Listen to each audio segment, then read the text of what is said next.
नमस्कार दोस्तों, मैं राजिका अग्रवाल आपकी साइंस टीचर। पढ़ रहे थे हम जेनेटिक्स के बारे में, आनुवंशिकी के बारे में। लास्ट क्लास के अंदर हमने डिस्कस किया था मानवों में लिंग निर्धारण, sex determination in human beings. तो मानवों में जो गुणसूत्रों की संख्या होती है वो होती है 46। नर के अंदर जो गुणसूत्र है वो है 44 प्लस XY। 44 जो होते हैं वो है अपने ऑटोसोम क्रोमोसोम यानी कि अलिंग गुणसूत्र, जो कि मेल और फीमेल दोनों में सेम होते हैं। इसके बाद नर में जो XY क्रोमोसोम होता है यानी कि जो है मेल हेटेरोजाइगस होता है। Y क्रोमोसोम सुनिश्चित करता है कि जो बनने वाला बच्चा है वो लड़का बनेगा। फीमेल के अंदर जो क्रोमोसोम होते हैं वो होते हैं 44 प्लस XX क्रोमोसोम। अब जो है एक बच्चे में लिंग निर्धारण कैसे होगा, तो अगर मेल ने अपना Y क्रोमोसोम दिया है तो बनने वाला बच्चा होगा क्या, लड़का। और अगर मेल ने अपना X क्रोमोसोम दिया है तो बनने वाला जो बच्चा होगा वो होगी लड़की। इस तरीके से जो एक मेल होता है वो सुनिश्चित करता है कि बनने वाला जो बच्चा है वो लड़का हो या लड़की हो। आज की इस क्लास के अंदर हम पढ़ने वाले हैं कुछ जेनेटिक डिसऑर्डर के बारे में, जिनके क्वेश्चन अक्सर आपको एग्जाम में देखने को मिल जाएंगे। जेनेटिक एक ऐसा टॉपिक है जो इजी है और क्वेश्चन भी बहुत ज्यादा इसके अंदर से बनते हैं। देखिए, जेनेटिक डिसऑर्डर तो ये किस तरीके से होते हैं, आनुवंशिक विकार, डीएनए में जो है कोई भी उत्परिवर्तन आ जाता है, उसकी वजह से जो विकार हो जाते हैं उन्हें अपन कहते हैं जेनेटिक डिसऑर्डर यानी कि आनुवंशिक विकार। अब ये आनुवंशिक है यानी कि एक जनरेशन से दूसरे जनरेशन में ट्रांसफर होंगे, सिंपल सी बात है। तो ये जो है माता पिता से बच्चों में क्या हो जाते हैं, स्थानांतरित हो जाते हैं, इसीलिए हम इनको कहते हैं आनुवंशिक विकार। अब देखिए, कुछ जेनेटिक डिसऑर्डर, जेनेटिक डिजीज के बारे में हमें यहाँ पर पढ़ना है। सबसे पहली जो अपनी आती है वो है हीमोफीलिया। ये जो हीमोफीलिया होता है, इस हीमोफीलिया को अपन क्या कहते हैं, रॉयल डिजीज भी कहते हैं। क्यों कहते हैं रॉयल डिजीज? क्योंकि आपके ये जो है क्वीन विक्टोरिया के अंदर सबसे पहले देखी गई थी और क्वीन विक्टोरिया जो है इसका वाहक थी। अब राजघराने से इसकी शुरुआत हुई थी, इसीलिए इसको कहा जाता है रॉयल डिजीज। हीमोफीलिया के अंदर क्या होता है कि जो पर्सन है उसके अंदर रक्त का थक्का जमाने के लिए उपयुक्त जो जीन है उसकी कमी हो जाती है। अब रक्त का थक्का नहीं जमेगा तो ब्लीडिंग जो है कंटिन्यू होती रहती है, इसको अपन कहते हैं हीमोफीलिया। आ गई बात समझ में? ये हीमोफीलिया डे मनाया जाता है 17 अप्रैल को। 17 अप्रैल को हीमोफीलिया डे जो है वो सेलिब्रेट किया जाता है। अब दूसरा अपना आता है sickle cell anaemia. Sickle cell anaemia में क्या होता है कि जो आपकी आरबीसीज होती है ना, इन आरबीसीज का जो नॉर्मल शेप होता है वो होता है क्या, बायकॉन्केव शेप की होती है। उभयावतल शेप की आपकी आरबीसीज होती है, रेड ब्लड सेल्स होती हैं। लेकिन सिकल सेल एनीमिया में क्या होता है कि जो आरबीसीज का शेप है वो सिकुड़कर हंसियाकार हो जाता है, या फिर अपन कह सकते हैं क्रिसेंट मून शेप हो जाता है, अर्धचंद्राकार हो जाता है, कुछ इस तरीके से। तो इसीलिए अपन इसको कहते हैं सिकल सेल एनीमिया। आरबीसीज कैसी हो गई, सिकल शेप्ड हो गई, इसी के ऊपर इसका नाम दिया है सिकल सेल एनीमिया। तो ये अपनी हुई दूसरी डिजीज, सिकल सेल एनीमिया। हाँ, एक चीज हीमोफीलिया में आपको क्या याद रखनी है कि इसमें जो वाहक होती है वो फीमेल होती है, कैरियर जो होगी वो फीमेल होगी, लेकिन इससे अफेक्टेड जो होगा वो मेल होगा, यानी कि मरण किसका होगा, आदमी का। औरत तो क्या करेगी, एक जनरेशन से दूसरी जनरेशन में इस डिजीज को लेकर जाएगी, लेकिन इससे अफेक्टेड जो रहेगा वो एक मेल रहेगा, आदमी रहेगा। थर्ड जो अपनी आती है वो आती है थैलासीमिया। थैलासीमिया भी अपन इसको कह सकते हैं, थैलीसीमिया भी कह सकते हैं। थैलासीमिया में क्या होता है कि नॉर्मली जो आरबीसीज का जीवन काल होता है, लाइफ स्पान होता है, वो 120 दिन का होता है। लेकिन थैलेसीमिया के अंदर 30, 40, 50 दिन में जो है आरबीसीज नष्ट होने लगती है। बेसिकली इस तरीके से याद कीजिए कि जो है आरबीसीज का थैला बहुत जल्दी जल्दी खाली होने लगता है, इसे अपन कहते हैं थैलेसीमिया। तो आरबीसीज का जीवन काल क्या हो जाता है, कम हो जाता है। चौथी जो आपकी आती है वो आती है वर्णांधता, जिसे अपन कहते हैं कलर ब्लाइंडनेस। देखो, दो चीजें होती है, एक होता है कलर ब्लाइंडनेस और एक होता है आपका नाइट ब्लाइंडनेस। कलर ब्लाइंडनेस का मतलब होता है कि ये है आपका जेनेटिक डिसऑर्डर, जो पर्सन इससे अफेक्टेड होगा वो ग्रीन और रेड कलर में मेजरली डिफरेंस नहीं कर पाता, उनको पहचान ही नहीं पाता, तो उसको अपन कहते हैं कलर ब्लाइंडनेस वर्णांतता, जो कि एक जेनेटिक डिसऑर्डर है। दूसरी चीज आपकी होती है नाइट ब्लाइंडनेस, जिसे अपन कहते हैं रतौंधी। ये जो नाइट ब्लाइंडनेस होता है ये अपने विटामिन ए की कमी से होता है। तो ये क्या है, अपना नाइट ब्लाइंडनेस जो है एक डेफिशिएंसी डिजीज है, जबकि आपका कलर ब्लाइंडनेस क्या है, एक जेनेटिक डिजीज है। इसमें बहुत कंफ्यूज रहते हैं बच्चे, ये आपको जो है बहुत तरीके से ध्यान रखना है। अब इसमें रेड और ग्रीन कलर इस तरीके से याद रखिए कि ट्रैफिक सिग्नल पे आपकी कौन कौन सी लाइट होती है, रेड, ग्रीन और येलो। रेड और ग्रीन इनमें जब डिफरेंस नहीं कर पा रहा, उसको समझ ही नहीं आ रहा, वो पहचान ही नहीं पा रहा, तो सबसे ज्यादा खतरनाक है भाई साहब उसके लिए ट्रैफिक लाइट्स। एक जो है एक सीरीज है आई एम मैच्योर करके, उसमें एक लड़का होता है, उसको यही डिजीज होती है, उसको रेड और ग्रीन का फर्क समझ नहीं आता और वो जो है उस रेड लाइट पे भी चल देता है और उसका एक्सीडेंट हो जाता है। तो ऐसे लोगों को बड़ा ही संभल के जो है रहना पड़ता है यहाँ पर। अब इसमें जो है कैरियर होगी वो कौन होगी, फीमेल होगी, यानी कि जो है मादा ही होगी, और इससे अफेक्टेड जो होगा वो कौन होगा, मेल होगा। आई बात समझ में, यानी कि मरण किसका है, एक आदमी का है। ये कुछ जेनेटिक डिजीज है जिनसे आपके क्वेश्चन एग्जाम के अंदर बनते हैं। चलिए देखिए एक बार यहाँ पर कि सबसे पहला अपना आता है हीमोफीलिया। तो वर्ल्ड हीमोफीलिया डे कब मनाया जाता है, आपका 17 अप्रैल को मनाया जाता है। हीमोफीलिया के अंदर क्या होता है कि जो पर्सन इससे अफेक्टेड होता है उसमें ब्लड की क्लॉटिंग जो है वो नहीं होती, क्योंकि ब्लड के क्लॉट करने के लिए जो उपयुक्त जीन है उसकी कमी हो जाती है।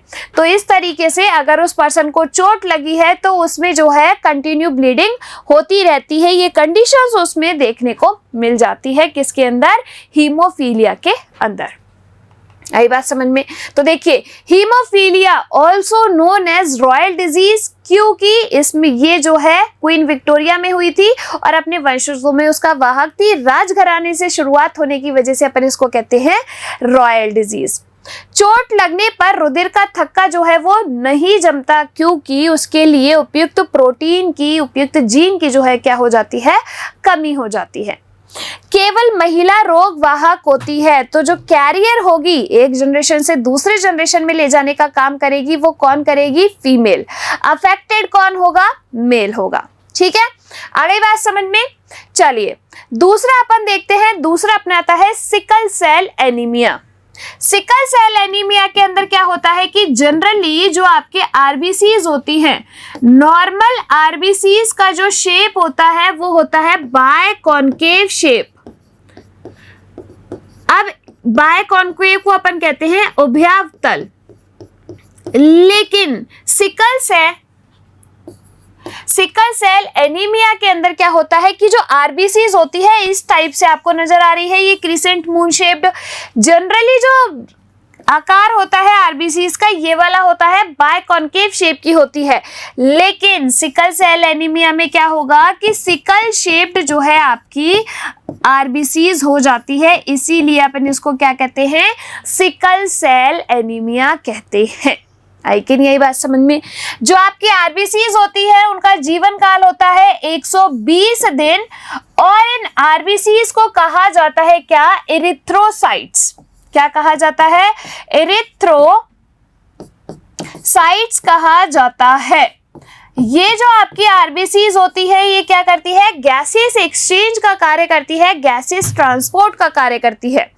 इन आरबीसीज के पास जो है एक रेस्पिरेटरी पिगमेंट होता है जिसका नाम होता है हीमोग्लोबिन, जो कि क्या करता है, ऑक्सीजन को लिफ्ट देता है। क्या कभी आपने सोचा है कि आपके सराउंडिंग काफी सारी गैसेस प्रेजेंट है, लेकिन आपकी बॉडी में केवल ऑक्सीजन ही जाती है और गैसेस क्यों नहीं जाती?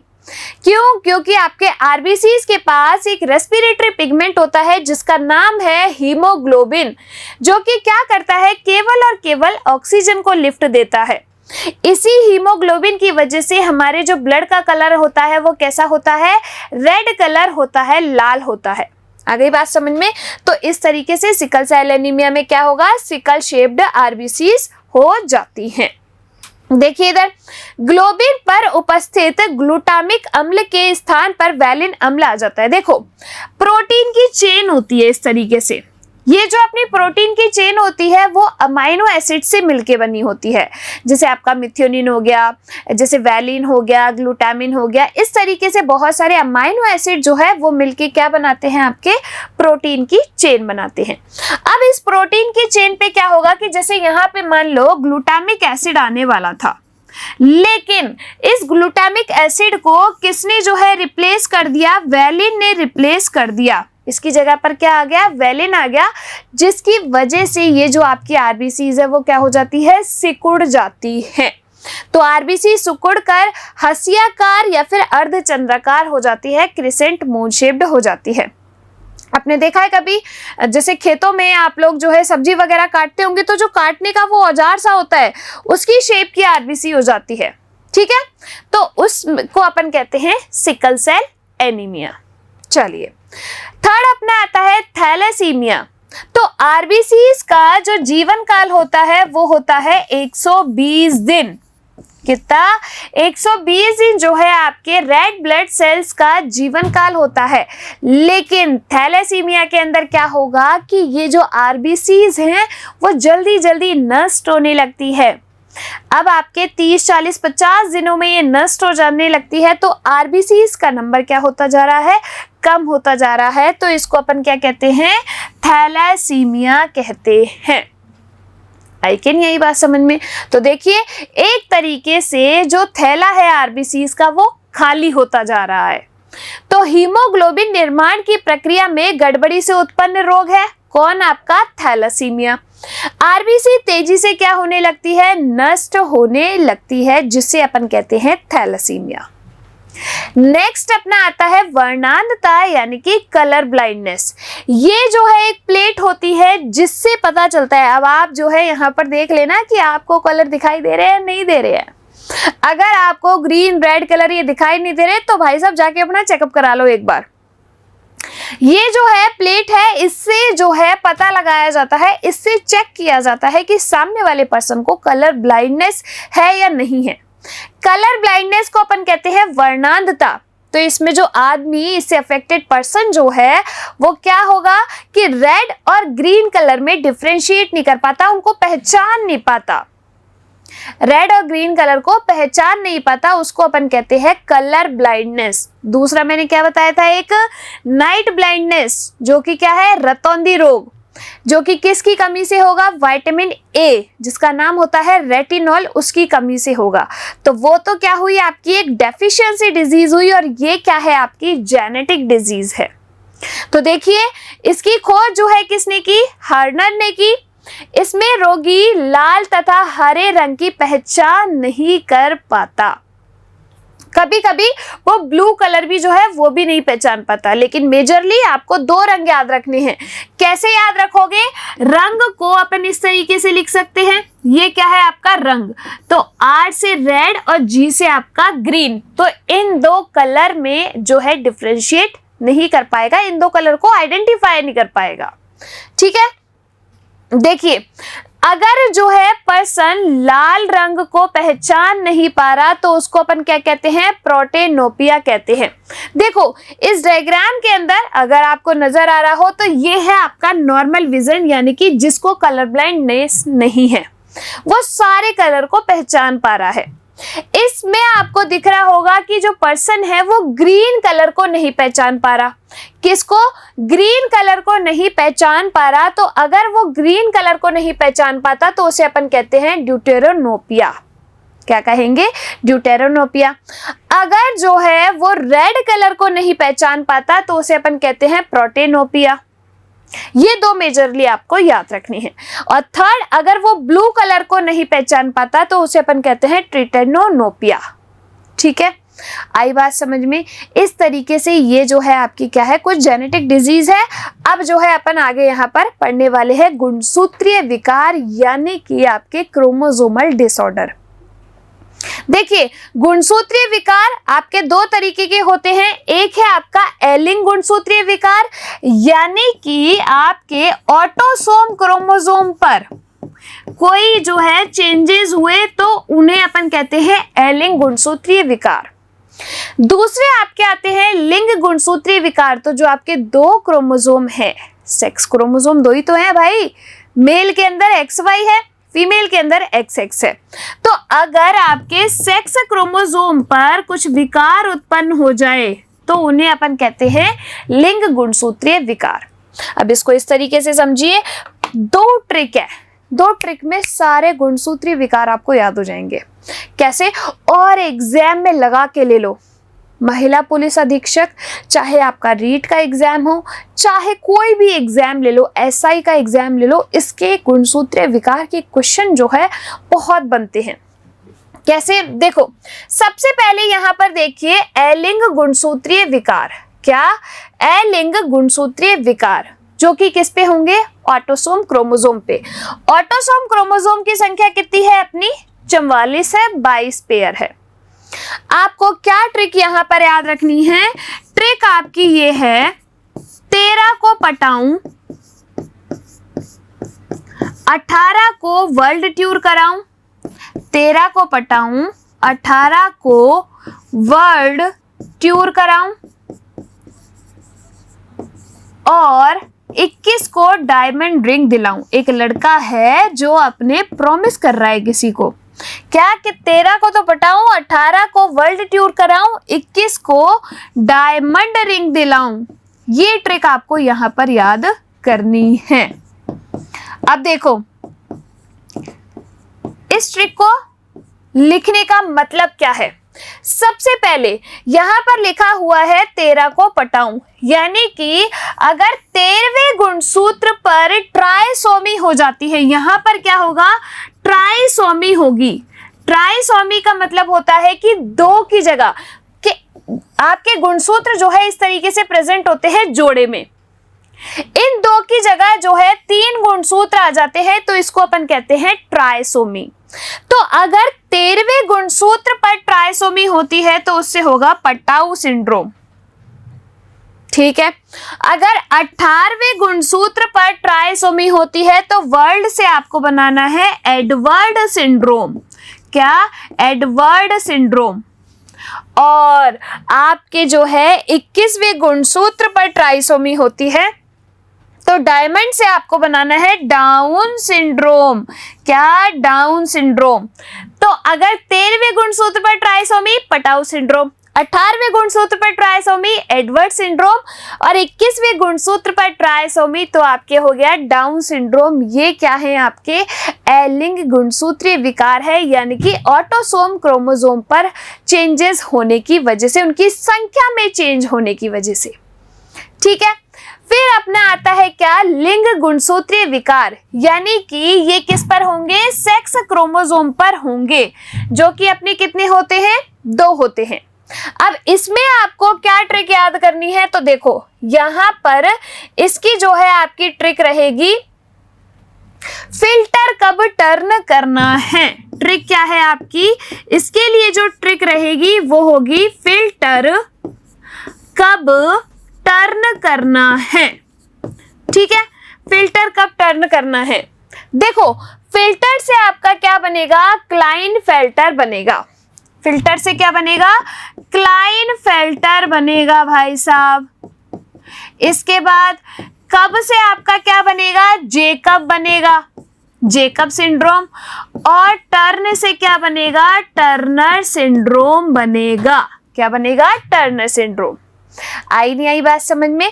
अब देखिए, क्लाइनफेल्टर सिंड्रोम के अंदर क्या होता है कि एक एक्स क्रोमोसोम की वृद्धि हो जाती है, यानी कि यहां पर जो क्रोमोसोम होंगे वो 44 प्लस XXY क्रोमोसोम होंगे। तो सेक्स क्रोमोसोम की संख्या कितनी होती है? 2, लेकिन यहां पर एक एक्स क्रोमोसोम ज्यादा आ गया तो उसे अपन कहते हैं क्लाइनफेल्टर सिंड्रोम।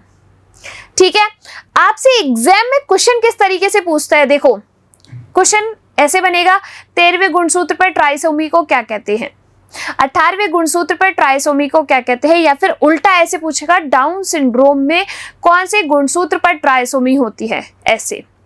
दूसरा क्या पूछेगा, ये जो लिंग गुणसूत्र है ये इस तरीके से जो है आपसे गुणसूत्र का नंबर पूछ लेगा और इनका अरेंजमेंट कि भाई कौन सा गुणसूत्र बड़ा, कौन सा कम हुआ, कितने नंबर हुए, तो इस तरीके से आपको दे देते हैं, तो ये आपको पहचानना पड़ेगा। तो देखो क्लाइनफेल्टर में एक एक्स क्रोमोसोम की वृद्धि हो जाती है। जेकब सिंड्रोम के अंदर क्या होता है कि एक वाई क्रोमोसोम की वृद्धि हो जाती है, और टर्नर सिंड्रोम के अंदर क्या होता है कि एक एक्स क्रोमोसोम जो होता है उसकी क्या हो जाती है, जो है टर्नर सिंड्रोम के अंदर एक एक्स क्रोमोसोम की कमी हो जाती है, यानी कि इसमें गुणसूत्रों की संख्या टर्नर में 45 ही रह जाती है।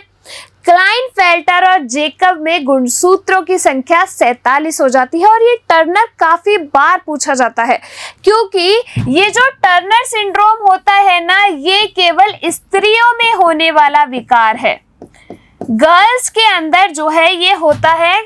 और ये ऐसी जो महिलाएं होती हैं वो कैसी होती है, बांझ होती हैं, स्टेराइल होती हैं। ठीक है, आ गई बात समझ में। तो ये है आपके क्या, गुणसूत्रीय विकार, क्रोमोसोमल डिसऑर्डर। आई नहीं आई बात समझ में। चलिए देखिए एक बार यहाँ पर, सबसे पहला पटाऊ सिंड्रोम, जो कि आपका क्या है, पटाऊ सिंड्रोम के अंदर 13वें जोड़े गुणसूत्र पर त्रिगुणसूत्रता, ट्राइसोमी हो गई 13वें गुणसूत्र, 13 को पटाऊ। टर्नर किस में आता है आपका, लिंग गुणसूत्र के अंदर। फिल्टर कब, टर्न करना है। एक एक्स क्रोमोसोम की कमी, गुणसूत्रों की संख्या 45, किसके अंदर, स्त्रियों में। तो महिलाओं में होता है एक्स गुणसूत्र की कमी हो जाती है, तो गुणसूत्रों की संख्या 44 प्लस एक्स 0। ठीक है, फिर इधर देखिए एडवर्ड सिंड्रोम, तो 13 को पटाऊं, 18 को वर्ल्ड टूर कराऊं, तो 18वें गुणसूत्र पर ट्राइसोमी, तो आपका एडवर्ड सिंड्रोम। फिर 21 को डायमंड रिंग दिलाऊं, तो आपके अगर 21वें गुणसूत्र पर ट्राइसोमी हो रही है तो उसे अपन क्या कहते हैं, डाउन सिंड्रोम, जिसका दूसरा नाम होता है मंगोलिज्म डिजीज। ठीक है, अब फिर जो है इधर देखिए क्लाइनफेल्टर सिंड्रोम, तो फिल्टर कब टर्न करना है, तो क्लाइनफेल्टर पुरुषों में होगा। एक एक्स गुणसूत्र की क्या हो गई, वृद्धि हो गई, तो गुणसूत्रों की संख्या कितनी हो गई, 47। यहां पर देखिए जेकब सिंड्रोम, तो जेकब सिंड्रोम में क्या होगा, एक वाई गुणसूत्र की वृद्धि हो जाती है, तो 44 प्लस एक्स वाई गुणसूत्र हो जाता है किसमें, जेकब सिंड्रोम के अंदर। और थर्ड आपको बता ही दिया टर्नर सिंड्रोम, जिसमें एक एक्स गुणसूत्र की कमी हो जाती है। तो ये है आपके क्या, कुछ क्रोमोसोमल डिसऑर्डर, जिनके एग्जाम के अंदर क्वेश्चन बनने की पॉसिबिलिटीज बहुत ज्यादा होती है। ठीक है, और ये जेनेटिक्स तो वैसे ही रेलवे का, राजस्थान एग्जाम वालों का फेवरेट है। चलिए यहाँ पर कुछ जो है अदर जेनेटिक डिजीज, एक दो डिजीज और है। पहली है आपकी एल्बिनिज्म, जिसे अपन कहते हैं वर्णकहीनता। तो आपने देखा है कि कई लोग जो है पूरे सफेद हो जाते हैं, क्यों, क्योंकि उनमें मेलानिन नामक वर्णक की क्या हो जाती है, कमी हो जाती है। ये मेलानिन जो है वही उत्तरदायी होता है किसके लिए, हमारी त्वचा के रंग के लिए, बालों के कलर के लिए। जो मेलानिन वर्णक है, मेलाटोनिन हार्मोन की वजह से मेलानिन वर्णक जो है वो बनता है। ये जो है मेलानिन हमारी त्वचा को और बालों को रंग देता है, और इसकी कमी हो जाती है तो जो है आदमी बिल्कुल ऐसे वर्णकहीन, ऐसे सफेद सा हो जाता है। अब मेलानिन ज्यादा होता है तो उनकी जो त्वचा का कलर होता है, स्किन कलर जो होता है वो डार्क होता है। इसको अपन क्या कहते हैं, एल्बिनिज्म कहते हैं। दूसरा अपना आता है एल्केप्टोन्यूरिया, तो इसमें क्या होगा कि रोगी का मूत्र हवा के संपर्क में आते यूरिन जो है उसका कलर ब्लैक हो जाता है। तो इस तरीके से ये नॉर्मल यूरिन का कलर है, और ये जो है किसकी वजह से, यानी कि एल्केप्टोन्यूरिया जिसको है, तो उसका जो यूरिन है वो एयर के कांटेक्ट में आते ही क्या हो जाता है, ब्लैक हो जाता है। यहाँ पर अपना ये जो जेनेटिक टॉपिक है वो पूरा कंप्लीट होता है। आई नहीं आई बात समझ में। देखिए आज की क्लास में हमने क्या पढ़ा, सबसे पहले कुछ जेनेटिक डिजीज। पहली है अपनी हीमोफीलिया, जिसको अपन क्या कहते हैं, रॉयल डिजीज। क्वीन विक्टोरिया अपने वंशजों में इसका वाहक थी। इसीलिए अपन इसको कहते हैं royal disease. World haemophilia day 17 अप्रैल को मनाते हैं। इसमें जो है रक्त का थक्का जमाने के लिए जो उपयुक्त प्रोटीन है उसकी कमी हो जाती है। जो फीमेल होती है वो कैरियर वाहक होती है, अफेक्टेड होता है जो मेल होता है। दूसरा अपना आता है क्या, कलर ब्लाइंडनेस, तो वर्णांधता, जिसमें आदमी जो है रेड और ग्रीन कलर को पहचान नहीं पाता, उसको अपन कहते हैं कलर ब्लाइंडनेस। मेल जो है अफेक्टेड होगा, फीमेल जो है कैरियर होगी यानी कि वाहक होगी। तीसरा अपना आता है सिकल सेल एनीमिया, तो आरबीसीज का शेप नॉर्मली होता है बाय कॉनकेव उभयावतल, लेकिन सिकल सेल एनीमिया में जो आरबीसीज है उनका शेप हो जाता है सिकल शेप्ड, हंसियाकार हो जाती है सिकुड़कर, उसे अपन कहते हैं सिकल सेल एनीमिया। ऐसा क्यों होता है, ग्लूटामिन एसिड की जगह पर वैलिन एसिड जो है आ जाता है, इसकी वजह से। चौथा आपका आता है थैलेसीमिया। नॉर्मल आरबीसीज का जीवन काल होता है 120 दिन, लेकिन थैलेसीमिया के अंदर आरबीसीज का थैला जल्दी जल्दी खाली होने लगता है, यानी कि आरबीसीज का जीवन काल जो है क्या हो जाता है, कम, और आरबीसीज जो है जल्दी जल्दी नष्ट होने लगती हैं। RBC, red blood cells, erythrocytes अपन इनको कहते हैं, गैसियस एक्सचेंज का यानी कि ट्रांसपोर्ट का काम करेगी। इनके पास कौन होता है, हीमोग्लोबिन, जो कि रेस्पिरेटरी पिगमेंट है, जिसकी वजह से ब्लड का कलर होता है रेड, और ऑक्सीजन का ट्रांसपोर्ट का कार्य करता है हीमोग्लोबिन। फिर इसके बाद हमने देखे क्रोमोसोमल डिसऑर्डर, दो टाइप के, एलिंग गुणसूत्र, लिंग गुणसूत्र। एलिंग गुणसूत्र ऑटोसोम क्रोमोसोम पर ट्राइसोमी हो जाती है। देखो 13 को पटाऊं, 18 को वर्ल्ड ट्यूर कराऊं, 21 को जो है डायमंड रिंग दिलाऊं, तो 13 को पटाऊं, 13वें गुणसूत्र पर ट्राइसोमी, पटाऊ सिंड्रोम। 18 को वर्ल्ड ट्यूर कराऊं, 18वें गुणसूत्र पर ट्राइसोमी, एडवर्ड सिंड्रोम। 21 को जो है डायमंड रिंग दिलाऊं, तो 21वें गुणसूत्र पर ट्राइसोमी, तो हो गया डाउन सिंड्रोम, जिसे अपन मंगोलिज्म मूर्ख भी कहते हैं। फिर आपके आते हैं सेक्स क्रोमोसोम डिसऑर्डर वाली, क्या ट्रिक है, क्लाइनफेल्टर, टर्नर और जेकब, जिसके लिए ट्रिक क्या है अपनी, फिल्टर कब टर्न करना है। तो क्लाइनफेल्टर एक एक्स गुणसूत्र की वृद्धि, यानी कि गुणसूत्रों की संख्या 47 पुरुषों में होगा। जेकब सिंड्रोम एक वाई गुणसूत्र की वृद्धि किसमें होगा, पुरुषों में, गुणसूत्रों की संख्या 47। तीसरा है आपका टर्नर सिंड्रोम, महिलाओं में होगा। ऐसी महिलाएं क्या होती है, बांझ होती है। गुणसूत्रों की संख्या 45, क्योंकि एक गुणसूत्र की क्या हो जाती है, कमी हो जाती है। फिर है कुछ और जेनेटिक डिजीज, पहला है आपका एल्बिनिज्म, जिसमें क्या होगा कि मेलेनिन वर्णक जो है उसकी कमी हो जाती है, जिसकी वजह से स्किन जो है बिल्कुल वर्णकहीन हो जाती है।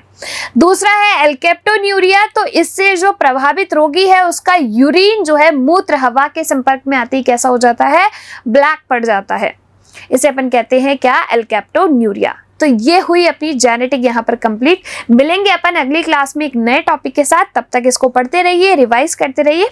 धन्यवाद।